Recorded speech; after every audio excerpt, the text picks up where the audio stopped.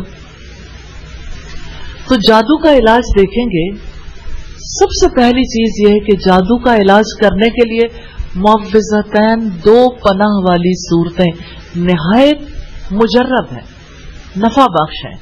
حدیث میں ہے، صحیح حدیث ہے کہ شیطان کو بھگانے کے لیے آیت الکرسی اعلی پائے کا عمل ہے، یعنی ایک تو معوذتین اور دوسرے آیت الکرسی۔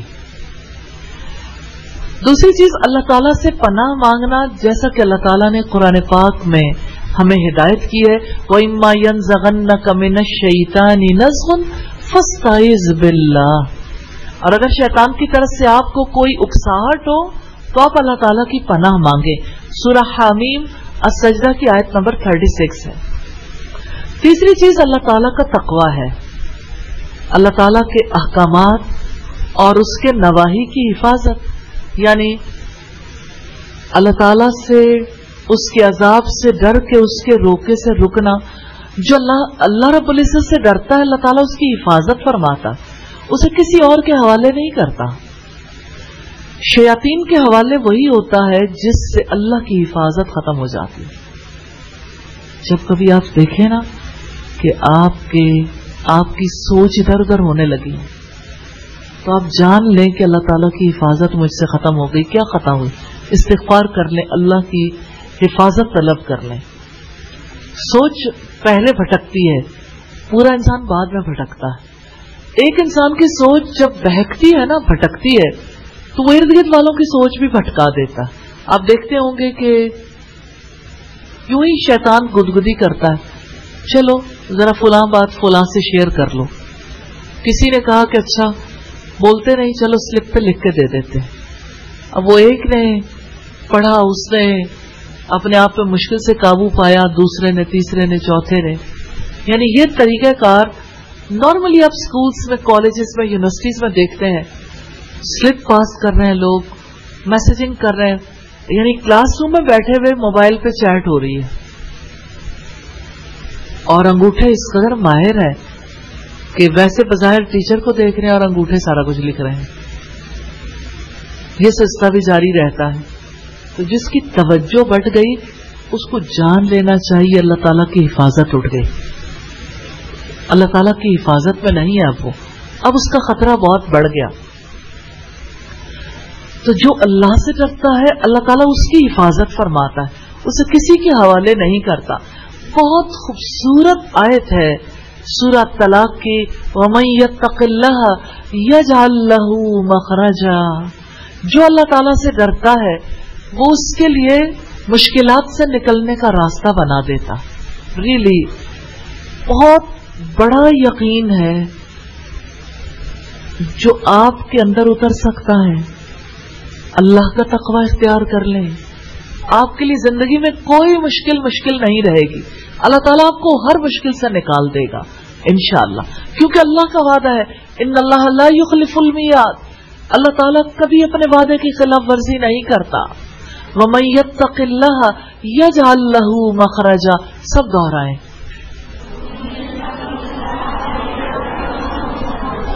پھر دہرائیں،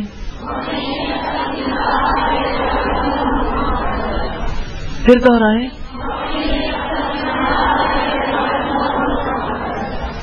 دل کے یقین کے ساتھ دہرائیں۔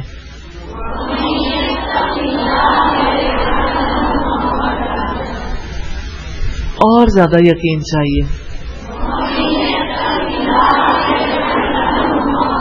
اب کسی پہ جادو ہو گیا، جادو سے وہ کیسے نکلے؟ یہ آیت یقین سے دل کو بھر دیتی ہے، زندگی بھر جاتی ہے۔ وَمَن يَتَّقِ اللَّهَ يَجْعَل لَّهُ مَخْرَجًا، جو اللہ سے ڈرتا ہے اللہ تعالیٰ اس کے لیے مشکلات سے نکلنے کا راستہ بنا دیتا ہے۔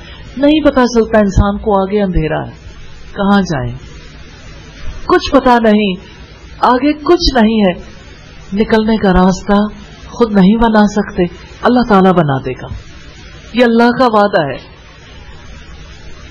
پھر چوتھی چیز اللہ تعالیٰ پر توکل ہے، اللہ تعالیٰ پر اعتماد، اللہ تعالیٰ پر بھروسہ.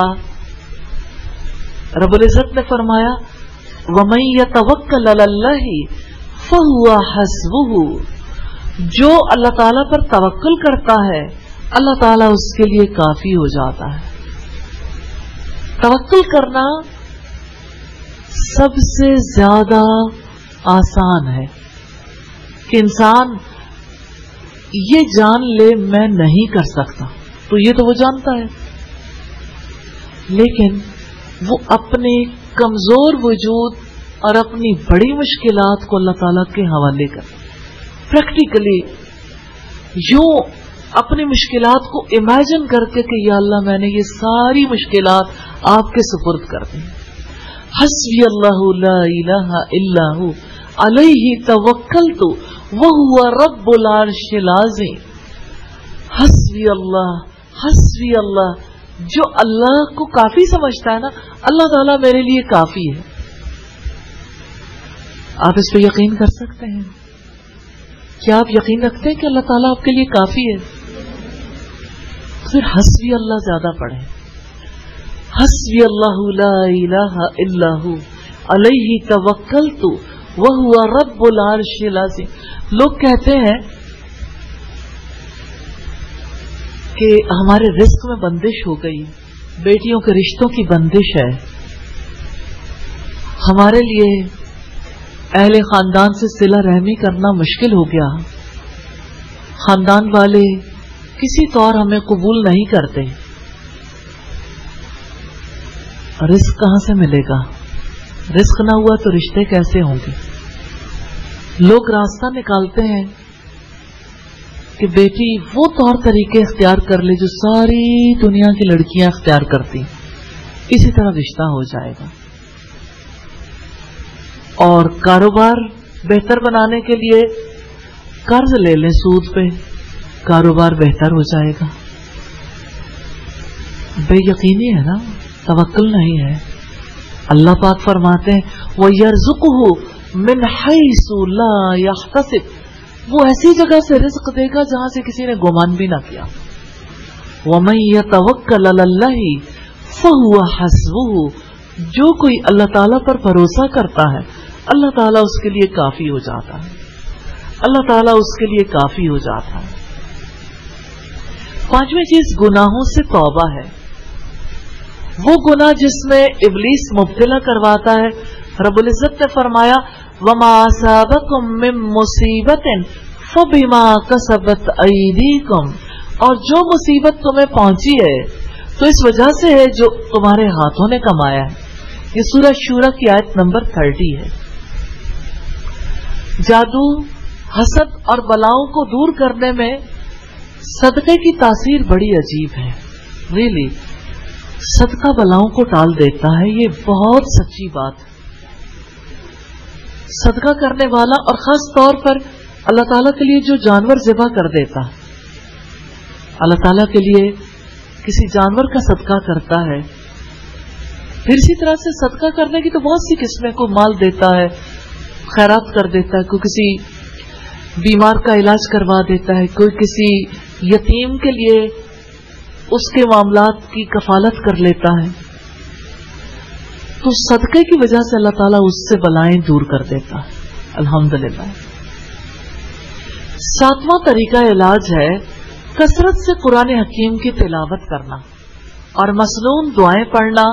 بیت الخلاء میں جاتے ہوئے اس کی دعا کرنا. ناپاک جگہ پر شیطانوں کا گھر، شیطانوں کا ٹھکانہ ہوتا ہے، اسی لیے اس میں کسی مسلمان کی موجودگی شیطان کے لیے غنیمت بن جاتی ہے. رسول اللہ سے یہ ثابت ہے، آپ بیت الخلاء میں جاتے ہوئے یہ دعا کرتے تھے اللہم انی اعوذ بک من الخبث والخبائث، اللہ میں ناپاک جنوں اور جننیوں سے آپ کی پناہ مانگتا ہوں. صحیح بخاری کی 142 نمبر روایت ہے. دعا دہرائیے گا.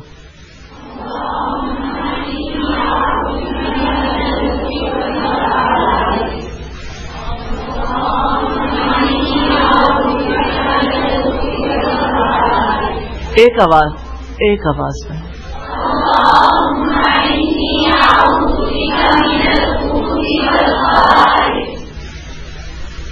یہ 7واں کام ہے. آپ لوگوں میں سے کتنے لوگ ہیں جو ٹوائلٹ جاتے ہوئے ضرور دعا پڑھتے ہیں؟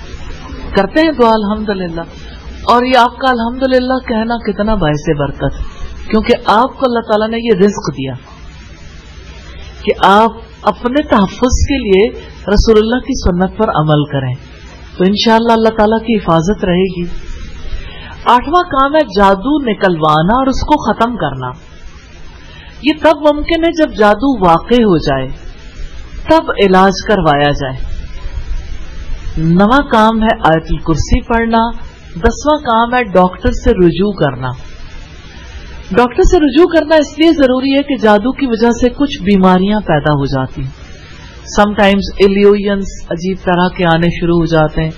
سم ٹائمز ایسا ہوتا ہے کہ جادو کا مسلسل اثر رہنے کی وجہ سے کسی کے پیٹ میں تکلیف ہے، کسی کے سر میں تکلیف ہے، کسی کے جسم میں کوئی اور جگہ پہ تکلیف ہے. جو بھی تکلیف ہو اس کے لیے ڈاکٹر سے ضرور رجوع کرنا چاہیے. عمومی طور پر لوگ اس کو اپنے لیے ضروری خیال نہیں کرتے. وہ سمجھتے ہیں کہ ٹھیک ہے ہم جادو کا علاج تو کر چکے، دعائیں بھی کر رہے ہیں، اب علاج کروانے کی کیا ضرورت ہے؟ بیماری جو جادو کی وجہ سے پیدا ہو گئی.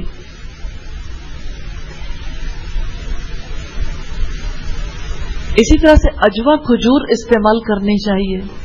سیدنا سعد بن ابی وقاص نے بیان کیا، رسول اللہ نے فرمایا جو شخص روزانہ چند اجوا کھجوریں کھا لیا کرے اسے اس دن رات تک زہر اور جادو نقصان نہیں پہنچا سکیں گے. زہر اور جادو. علی بن عبداللہ مدینی کے سوا دوسرے راوی نے بیان کیا کہ 7 کھجوریں کھا لیا کرے. یہ بخاری کی روایت ہے 5768 نمبر پر. اصل بات یہ کہ اجوا کھجور، اور وہ بھی مدینہ کی اجوا کھجور ہے جس میں جادو کے توڑ کی بہت زیادہ تاثیر پائی جاتی. یہ اجوا کھجور ایسی ہے جو دل کی بیماریوں کا علاج بھی ثابت ہوئی ہے. جب اس کو گٹھلیوں کے ساتھ پیس کر استعمال کیا جاتا ہے تو بہت زیادہ اس کی تاثیر بڑھ جاتی ہے. ویسے بھی انسان کی صحت کے لیے کھجور بہت نافع ہے، نفع مند چیز ہے، تو اس کو استعمال کرنا چاہیے. تو یہ طریقے ہیں چند ایک جادو کے علاج کے لیے. ان سارے طریقوں کو اختیار کرنا ضروری ہے. اللہ تعالیٰ سب کو توفیق عطا فرمائے. اسی طرح سے جادو کے توڑ کے لیے کچھ دعائیں ہیں، کچھ آیات ہیں. ان آیات کی وجہ سے اللہ تعالیٰ کی رحمت ہو جاتی، اس کی وجہ سے اللہ تعالیٰ شفا عطا فرما دیتے ہیں. میں ان آیات کے نمبر ضرور آپ کو لکھوا دیتی ہوں تاکہ جادو سے حفاظت کے لیے آپ کو ضرورت محسوس ہو تو آپ اسے پڑھ سکیں. انشاءاللہ جادو سے حفاظت کے لیے یہ دعائیں بھی، طریقہ علاج بھی، بہت سی چیزیں کارڈ کی فارم میں بھی آپ کے پاس آ جائیں گی انشاءاللہ، چھوٹی سی بکلیٹ کی صورت میں بھی. سب سے پہلے سورہ الفاتحہ جس کا نام ہی سورہ شفا ہے، سورہ شفا کو ضرور پڑھنا چاہیے. اور نبی صلی اللہ علیہ وسلم کے ایک صحابی نے بتایا جب کسی کے سانپ کاٹے کا علاج وہ کر رہے تھے کہ 7 دفعہ سورہ الفاتحہ پڑھ کے دم کیا تھا تو اسے شفا ملی تھی. اسی طرح سے سورہ البقرہ شیطان کا توڑ ہے. سورہ البقرہ کی گھر میں تلاوت کرنا یا سورہ البقرہ کی تلاوت لگانا شیاطین کو بھگانے کا ذریعہ ہے. اسی طرح رقیہ شریعہ ہے، سورہ البقرہ کی آیات 1 سے 5 تک. اسی طرح سورہ البقرہ کی آیت نمبر 102 جس کو ہم نے ابھی پڑھا، سورہ البقرہ کی آیت نمبر 163 164 163 اور 164، آیت الکرسی. سورہ البقرہ کی آیات ہیں 285 286. سورہ آل عمران کی آیات ہیں 18 19. سورہ الاعراف کی آیات ہیں 54 سے 56 اور 117 سے 122 تک. سورہ یونس کی آیات ہیں 81 سے 82. آپ لوگوں میں سے کون ہے جو ان آیات کو ضرور یاد کر لے گا؟ انشاءاللہ. پھر آپ اسے ضرور پڑھتے رہیے.